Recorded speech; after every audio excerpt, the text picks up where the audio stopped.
আল্লাহ তাআলার কাছে দুইটা হাত উঠে বলো, আল্লাহ আমার মতো গুনাহগার দুনিয়াতে কেউ নাই, আমার মতো নাফরমান দুনিয়াতে কেউ নাই। আল্লাহ তুমি যদি আমাকে মাফ না করো গো আল্লাহ, দুনিয়াতে কেউ নেই আমাকে মাফ করার, দুনিয়াতে আমার মতো নাফরমান কেউ নাই গো আল্লাহ। আমি তোমার নিয়ামত ভোগ করি, আমি তোমার সাথে নাফরমানি করি, আমি তোমার এত এত নিয়ামত ভোগ করি, তবুও তোমার নাফরমানি কম করি না গো আল্লাহ। ওগো মালিক তুমি যদি আমাকে মাফ না করো গো আল্লাহ, দুনিয়ার কারোর ক্ষমতা নাই, দুনিয়ার কেউ আমাকে মাফ না করতে পারবে না আল্লাহ। তুমি যদি আমাকে ফিরে দাও গো আল্লাহ, দুনিয়ার কোনো দরবার নাই যে দরবারে যে আমি মাফ চাবো। মাওলাই করিম আমাকে মাফ করে দাও। আল্লাহ পাক আপনার জিন্দেগির সমস্ত গুনাহকে মাফ করে দিবে। এজন্য ভাই গুনাহ হলে আল্লাহ তাআলার কাছে তওবা করেন। আল্লাহ পাক রব্বুল আলামিন বলেন, ইয়া আইয়ুহাল্লাযীনা আমানু তুবু ইলাল্লাহি তাওবাতান নাসুহা, ইয়া আইয়ুহাল্লাযীনা আমানু তুবু ইলাল্লাহি তাওবাতান নাসুহা। আল্লাহ পাক ডাক দে বলেন, ইয়া আইয়ুহাল্লাযীনা আমানু, হে ঈমানদারগণ, তুবু ইলাল্লাহি তাওবাতান নাসুহা, তোমরা তওবা করো, তওবা করার মতো তওবা করো। গুনাহ হয়ে গেলে আমি মালিকের কাছে তওবা করো, নাফরমানি করেছো আমি মালিকের কাছে তওবা করো। তোমার গুনার পরিমাণ যদি সাগরের ফেনা পরিমাণ হয়, সাগরের পানির ফোঁটা গুনতে গুনতে যদি শেষ হয়ে যায়, আর তোমার গুনাহ যদি সাগরের পানি পরিমাণ হয়, আল্লাহ পাক রব্বুল আলামিনের রহমতের কোনো শেষ নাই। তোমার গুনার শুরু আছে, এক সময় শেষ হয়ে যাবে, কিন্তু মালিকের রহমত এমন রহমতওয়ালা মালিক, আমার আল্লাহ তাআলা এমন রহমান, আমার আল্লাহ তাআলা এমন রহিম আর রহমান আল্লামাল কুরআন। আল্লাহ তাআলা এমন রহমান যে রহমানের রহমতের শুরু আছে শেষ নাই। আমার গুনাহ গুনতে গুনতে গুনতে গুনতে এক সময় শেষ হয়ে যাবে, কিন্তু আমার মালিকের গুনাহ শেষ হবে না। এজন্য বান্দা গুনাহ হয়ে গেছে তওবা করো, তওবা করো, চোখের পানি ফেলে দাও, আল্লাহ তাআলার কাছে বলো, ও আল্লাহ ইন্নী কুনতু মিনাজ জালিমিন, আল্লাহ আমি আমার নফসের উপর জুলুম করেছি গো আল্লাহ, মাওলাই করিম আমাকে মাফ করে দেন গো আল্লাহ। তুমি যখন চোখের পানি ফেলাইবা আল্লাহ তাআলার কাছে দুইটা হাত উঠাইবা, খাটি দিলে তওবা করবা, খাটি দিলে তওবা করার পর তোমার চোখের পানি নাকের ডগায় আসার আগে আল্লাহ তাআলা তোমাকে মাফ করে দিবেন। এজন্য আল্লাহর কাছে বলো, ইন্নী কুনতু মিনাজ জালিমিন, আল্লাহ আমি আমার নফসের উপর জুলুম করেছি। আল্লাহ পাক কোরআনের মধ্যে দোয়া শিখাইছেন, রব্বানা যালামনা আনফুসানা ওয়া ইল্লাম তাগফির লানা ওয়া তারহামনা লানাকুনান্না মিনাল খাসিরিন।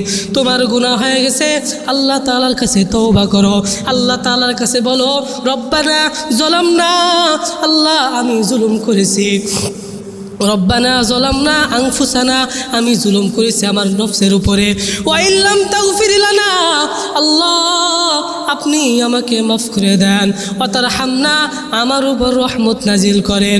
আল্লাহর কাছে বলো, আল্লাহ দুইটা হাত উঠে বলো, গো মালিক তুমি যদি আমাকে মাফ না করো, দুনিয়াতে আর কেউ না আমাকে মাফ করবে।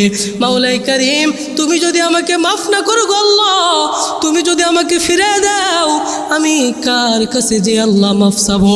এজন্য গুনাহ হয়ে গেছে, কবিরা সগীরা জাহেলি বিদআতি জানা অজানা যত গুনাহই হোক না কেন, আল্লাহ তাআলার কাছে বলো, আল্লাহ পাক তোমাকে তোমার জিন্দেগির সমস্ত গুনাহকে মাফ করে দিবে। তওবা করলে আল্লাহ তাআলা বড় খুশি হয়। মুসলিম শরীফের মধ্যে রাসূলুল্লাহ সাল্লাল্লাহু আলাইহি সাল্লাম বলেন, সাহাবীদেরকে জাগ দিয়ে বলতেছেন যে আল্লাহ পাক একজন তওবাকারীর উপর কেমন খুশি হয় জানো? একজন তওবাকারীর উপর আল্লাহ তাআলা কতটুকু খুশি হয়। মুসলিম শরীফের হাদিস, এক লোক মরুভূমি দিয়ে যাইতেছে, লোকটার হাতে উটের রশি, লোকটা উট নিয়ে মরুভূমি দিয়ে যাইতেছে, লোকটার খাদ্য বস্ত্র সব কিছু ওই উটের উপরে, লোকটা ওই উট নিয়ে যাইতেছে। যাইতে যাইতে যাইতে যাইতে হঠাৎ করে লোকটার উট হারায় গেল। লোকটার উট হারায় গেছে, বিশাল মরুভূমি, লোকটার উট হারায় গেছে। লোকটা এখন পেরেশান। লোকটা যদি উট খুঁজে না পায়, লোকটার খাদ্য বন্ধ হয়ে যাবে। লোকটা যদি উট খুঁজে না পায়, লোকটার বস্ত্র বন্ধ হয়ে যাবে। লোকটা না খেয়ে মারা যাবে। বিশাল মরুভূমি, একজন লোক নাই, পুরা মরুভূমি ফাঁকা। লোকটার উট হারিয়ে গেছে। লোকটা পেরেশানি হয়ে গেছে। পেরেশানি হয়ে লোকটা উট খুঁজতেছে। লোকটা আর উট খুঁজে পায় না। লোকটার বড় পেরেশান, কারণ লোকটা যদি উট না পায় তাহলে লোকটার খাদ্য বন্ধ হয়ে যাবে, লোকটার বস্ত্র বন্ধ হয়ে যাবে, লোকটা না খেয়ে মারা যাবে। লোকটা উট খুঁজতে হয়রান হয়ে গেছে। সামনে দেখে একটা গাছের মতো দেখা যায়। লোকটা দৌড় দিয়ে গাছের নিচে গেল। লোকটা যখন গাছের নিচে বসছে, এত বেশি ক্লান্ত যে বসার সাথে সাথে লোকটার ঘুম চলে আসছে, তন্দ্রা চলে আসছে। লোকটা ঘুমায় গেছে। লোকটা গাছের ছায়ার নিচে ঘুমায় গেছে। লোকটা ঘুম থেকে কিছুক্ষণ ঘুমানোর পরে হঠাৎ করে লোকটার ঘুম ভেঙে গেল। লোকটা ঘুম থেকে উঠে তাকায় দেখে সামনে লোকটার হারানো উট হাজির। এখন আপনারা বলুন, লোকটা কতটুকু খুশি? লোকটার হারানো উট হারায় গেছে, লোকটার খুশির শেষ নাই। কেন? কারণ লোকটার উটের উপরে খাদ্য, বস্ত্র সব কিছু ওই উটের উপরে। লোকটা এত পরিমাণ খুশি হয়েছে। লোকটা এক লাফ দিয়ে দাঁড়াইছে, লোকটার হারানো উট খুঁজে পাইছে। লোকটা এত পরিমাণ খুশি হয়েছে, খুশির ঠেলায় নিজের খুশিকে ধরে রাখতে পারে নাই। লোকটা বলছে, উপরের দিকে তাকে বলতেছে, আল্লাহুম্মা আনতা আবিদি ওয়া আনা রাব্বুক, আল্লাহুম্মা আনতা আবিদি ওয়া আনা রাব্বুক। আল্লাহ, তুমি আমার গোলাম, আমি তোমার রব। লোকটা বলতেছে, আল্লাহুম্মা আনতা আবিদি ওয়া আনা রাব্বুক, তুমি আমার গোলাম, আমি তোমার রব। সাহাবী আজমাইন ডাক দিয়ে বলতেছে, ইয়া রাসূলুল্লাহ, লোকটা তো শিরিক করলো। লোকটা শিরিক করেছে, আল্লাহ তাআলাকে বান্দা বানায় ফেলছে, সে নিজেকে রব দাবি করতেছে। রাসূলুল্লাহ সাল্লাল্লাহু আলাইহি ওয়াসাল্লাম বলতেছেন, লম্বা ঘটনা সংক্ষিপ্ত করে বলতেছি, সময় সংক্ষিপ্ত, হাতে সময় কম। বাবাজি, মনোযোগ দিয়ে আমার কথাগুলো শুনো। আল্লাহ তাআলা একজন তওবাকারীকে কতটুকু ভালোবাসেন। মুসলিম শরীফের মধ্যে আল্লাহ তাআলা সাহাবীদেরকে ঘটনা শোনাইতেছে। লোকটা হারানো উট খুঁজে পাইছে। লোকটা বলতেছে, আল্লাহুম্মা আনতা আবিদি ওয়া আনা রাব্বুক, ও আল্লাহ, তুমি আমার গোলাম, আমি তোমার রব। সাহাবীরা বলতেছে, ইয়া রাসূলুল্লাহ, লোকটা তো শিরিক করে ফেললো। নবীজি বলতেছে, না না না, লোকটা শিরিক করে নাই। লোকটা এত পরিমাণ খুশি হয়েছে, লোকটার হারানো উট খুঁজে পাইছে। লোকটা এত পরিমাণ খুশি হয়েছে যে নিজের খুশিকে ধরে রাখতে পারে নাই। লোকটা নিজের খুশিকে ধরে রাখতে না পেরে লোকটার মুখ থেকে বের হয়ে গেছে, আল্লাহ, তুমি আমার গোলাম, আমি তোমার রব।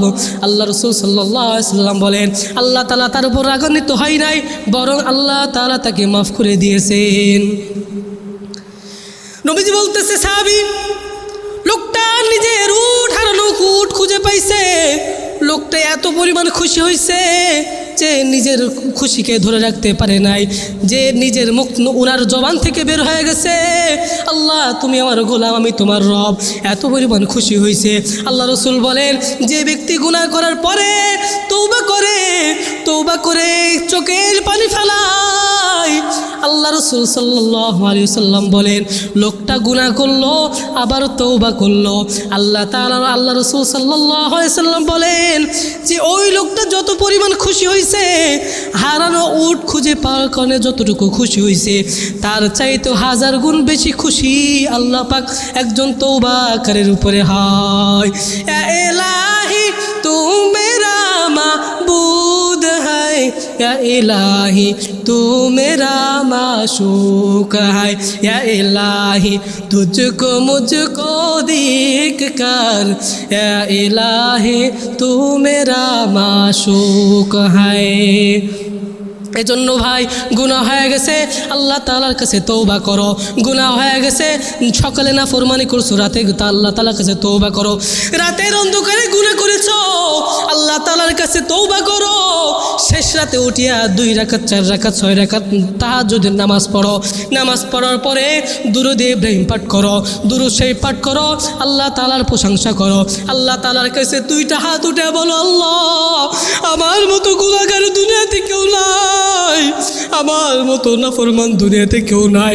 আল্লাহ তুমি যদি আমাকে মাফ না করো গো আল্লাহ, দুনিয়াতে কেউ নেই আমাকে মাফ করার, দুনিয়াতে আমার মতো নাফরমান কেউ নাই গো আল্লাহ। আমি তোমার নিয়ামত ভোগ করি, আমি তোমার সাথে নাফরমানি করি, আমি তোমার এত এত নিয়ামত ভোগ করি, তবুও তোমার নাফরমানি কম করি না গো আল্লাহ। ওগো মালিক, তুমি যদি আমাকে মাফ না করো গো আল্লাহ, দুনিয়ার কারোর ক্ষমতা নাই, দুনিয়ার কেউ আমাকে মাফ না করতে পারবে না আল্লাহ। তুমি যদি আমাকে ফিরে দাও গো আল্লাহ, দুনিয়ার কোনো দরবার নাই যে দরবারে যে আমি মাফ চাবো। মাওলাই কারীম আমাকে মাফ করে দাও। আল্লাহ পাক আপনার জিন্দেগির সমস্ত গুনাহকে মাফ করে দিবে। এজন্য ভাই গুনাহ হলে আল্লাহ তাআলার কাছে তওবা করেন, আল্লাহ তাআলার রহমত থেকে বঞ্চিত হয়েন না। আল্লাহ তাআলা বলেন, লা তাকুনাতু মির রাহমাতিল্লাহ, আমার রহমত থেকে বঞ্চিত হয় না, আমার রহমত থেকে বঞ্চিত হয় না। আল্লাহ তাআলার রহমত থেকে বঞ্চিত হওয়া যাবে না। গুনাহ হয়ে গেলে সাথে সাথে আল্লাহ তাআলার কাছে তওবা করবেন। কে কে আল্লাহ তাআলার কাছে তওবা করবেন? আল্লাহ তাআলা রব্বুল আলামিন আমাদের জিন্দেগির সমস্ত গুনাহকে মাফ করে দেন।